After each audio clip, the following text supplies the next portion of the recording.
स्वागत है आप सभी का न्यूज एक्सप्रेस में। मैं हूं आपके साथ शाफनी पटनायक। क्या पश्चिम बंगाल एक बार फिर सियासी रणभूमि बन चुका है?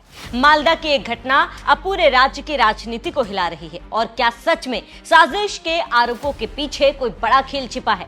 मुर्शिदाबाद की धरती से मुख्यमंत्री ममता बनर्जी ने जो कहा वो सिर्फ बयान नहीं बल्कि सीधे सीधे केंद्र सरकार और बीजेपी के खिलाफ युद्ध का ऐलान था। पश्चिम बंगाल एक ऐसा राज्य जो हमेशा से राजनीति का केंद्र रहा है, लेकिन इस बार मामला सिर्फ राजनीति का नहीं बल्कि साजिश बनाम शासन का बन चुका है।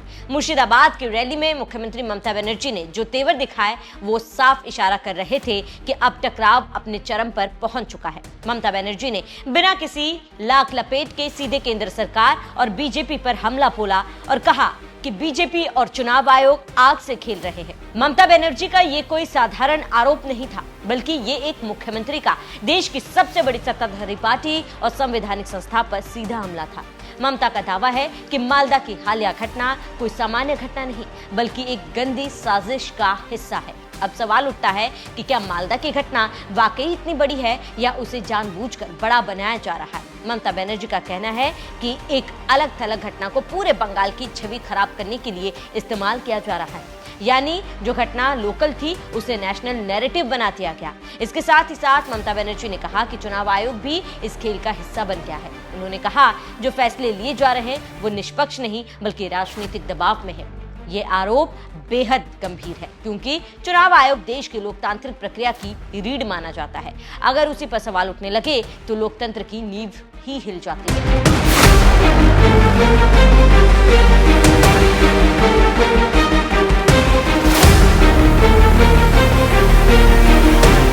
जानकारी देते चले कि विपक्ष हमेशा से चुनाव आयोग पर पक्षपात करने का आरोप लगाता रहा और कोर्ट को हस्तक्षेप करने की बात करता रहा, लेकिन चुनाव आयोग हमेशा से अपनी बात रखकर कहता रहा है कि आरोप बेबुनियादी है। लेकिन अब फिर चुनाव शुरू हो रहे हैं तो चुनाव आयोग पर विपक्ष का हमला जारी है। उसी कड़ी में ममता बनर्जी ने एक और बड़ा मुद्दा उठाया और अधिकारियों के तबादले करने का आरोप लगाया। जो बंगाल की जमीन, समाज और हालात को समझते थे उन्हें हटा दिया गया और उनकी जगह ऐसे अधिकारियों को लाया गया जो बाहरी है और जिन्हें स्थानीय हालात की कोई समझ नहीं। ये सिर्फ प्रशासनिक बदलाव नहीं बल्कि एक बड़ा राजनीतिक नैरेटिव बन चुका है।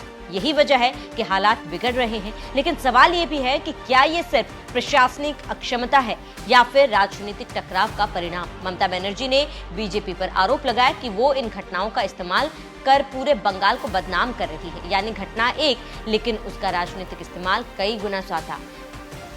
ये वही पुराना आरोप है जो अक्सर चुनावी राज्य में सुनाई देता है। और फिर आया सबसे बड़ा बयान।